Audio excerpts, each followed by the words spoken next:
Narito tayo ngayon upang matunghayan ang napakainit, nagbabaga, talaga namang pinag-uusapan at latest na inaabangan ng lahat. Ang latest update sa buhay ni Ate Erica at ang gulong nangyayaring kasalukuyan sa pamilya nila. Ang issue ay talagang mas uminit dahil ang nanay ni Ate Erica na hindi nagpakita at hindi nagpalaki sa kanyang mga anak ay lumitaw para lamang ireklamo si Kalinga Prab na hindi daw nagbabayad kay Erica kada vlog.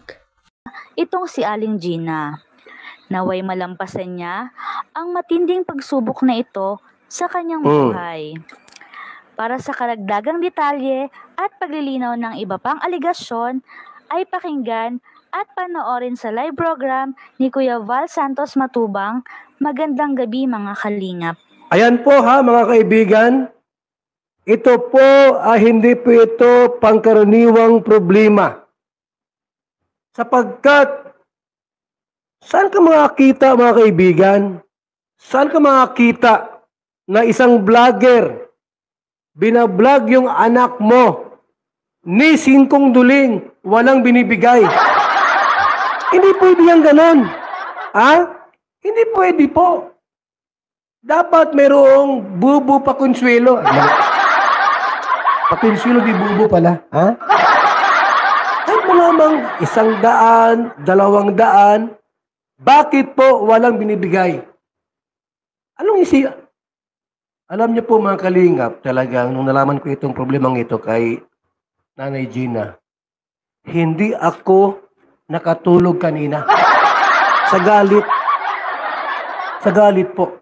Doon sa vlogger na nag-vlog na wala man lamang binigay ni singkong duling doon kay Erica. Ito po. Yan. So, yan po yung ating pag-uusapan po mamaya mga kalinga. Pero bago po natin ipagpatuloy ang video ito, sa mga bago pa lang po sa ating muntik channel, huwag po natin daw po silang natatanggap na pera. Wala. Galing dito kay Kalinga Prab na kahit piso. Ito po ang mga kalinga. Pakinggan po muna natin ang maikling video clip bago po natin ipagpatuloy ang reaction na ito. Wala po kami nahawakan ng pera dyan kay Rab. Wala Wala daw pong natanggap na pera mula kay Kalinga Prab itong si Erica. Sabi po ni Nanay Gina. Ni singkong duling po, walang binigay si Kalinga Prab. Si Erica, wala po. Wala po. Wala po kami nahingi. Wala po nabili po yung kay Erica. Grabe talaga. So ayan po mga kalingap, narinig po natin at maliwanag pa po sa sikat ng araw ang sinabi nga po ng nanay ni at sinasabing nga wala daw po silang natanggap nga po. Wala. Dito kay Kalinga Prab na pera kahit piso. Sipin mo yan mga kaibigan. At kung matatandaan niyo po, Naparating nga ni Aling Gina na talagang pineperahan lamang ni Kalinga Prab si Erica at ang kanyang kasikatan, ganun ang kanyang love team dahil marami ang nanonood at hindi niya daw ito binabayaran dahil yung mga sponsors lamang daw ang nagbabayad kay Erica at nagbibigay ng tulong na pinansyal. Ngunit si Kalinga Prab daw ay wala. Kalinga Prab! Si Erica, wala po. Wala po. Wala po kami nahingi. Wala po nabili po yung kay Erica. Grabe talaga. so ayan po mga kalingap, narinig po natin at maliwanag pa po sa sikat ng araw ang sinabi nga po ng nanay ni at sinasabing nga wala daw po silang natanggap nga po. Wala. Dito kay Kalinga Prab na pera kahit piso. Sipin mo yan mga kaibigan. At kung matatandaan niyo po mga kalingap at kung babalikan po natin yung mga vlog nga po ng Kalinga Prab dito na po kay mula part 1, part 2, part 3. Pag-people na nga kayong tinawag. Kami po mga nasa gobyerno. Di ba kami nagkialam sa mga vlogger na yan? At sabi nga namin, okay naman nakakatulong sa gobyerno. Pero ito po nagbablog kayo ng nagbablog sa mga tulad yan, mahihirap.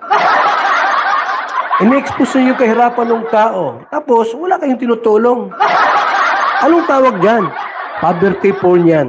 Hanggang sa ilang part nga po yun. Makikita po natin dito kay Kalinga Prab yung pagbibigay nga po niya ng pera dito kay mayroon ba?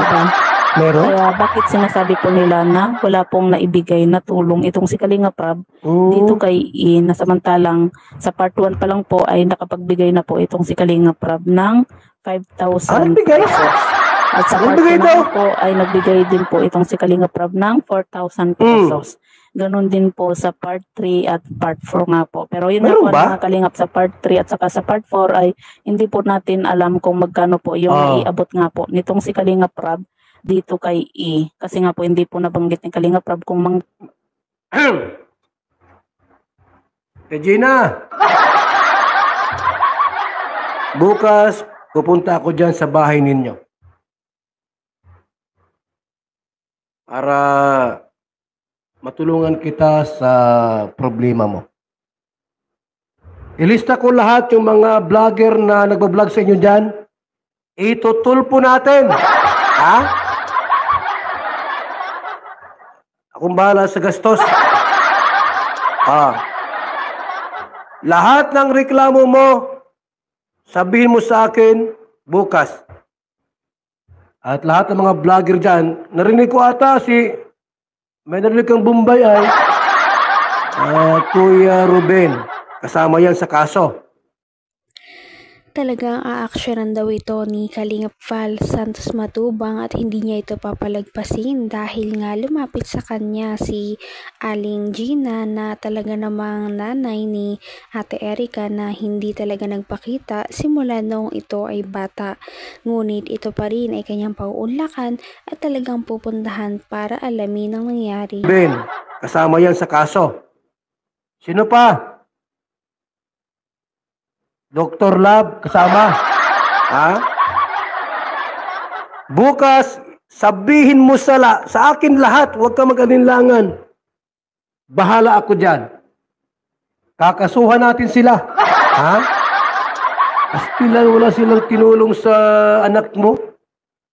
Matapos nilang i-vlog, kumita sa social media, ni 5 walang binibigay. Hindi pwede yan. Ha? Nasaan yung mga records natin dyan? Wala ba dyan mga records na nagbibigay si Kalinga Prab? Baka naman may nagbinigay dito at madadali tayo. May nag-comment. Kuya Bal, nagbigay si Kalinga Prab bawat vlog. Meron palang binibigay. Paano ito? Baka tayo matalo sa kaso. Bawat vlog ni Kalinga Prab kay Erica, tumatanggap ng 5,000.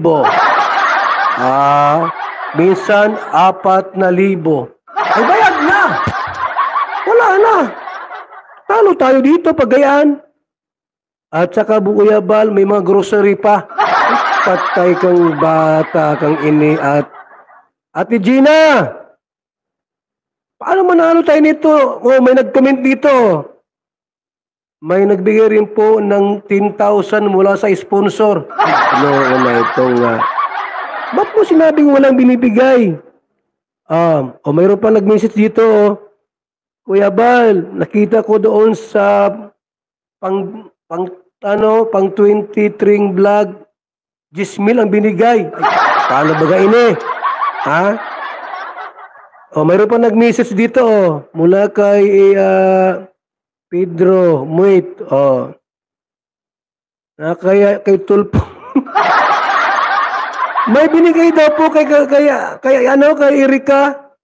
Lahat ng binigay po, umabot daw po ng lahat ng binigay sa loob ng ilang buwan, 4 na buwan kalahati, inabot po ng 800,000 pesos. Ang laki naman ang binigay nito. Kasama raw po ang mga package, ang mga sponsor, pera at sweldo. Grabe talaga ang mga revelasyong nalaman natin sa video na ito. Ano na kaya ang mangyayari sa pamilya ni Ate Erica? At hanggang dito na lamang muna magtatapos ang ating napakainit, nagbabaga at pinakainaabangan na latest issue ni Ate Erica. At yan ay pagpapatuloy natin sa ating mga susunod na video. Hanggang sa muli, maraming salamat sa panonood. Bye!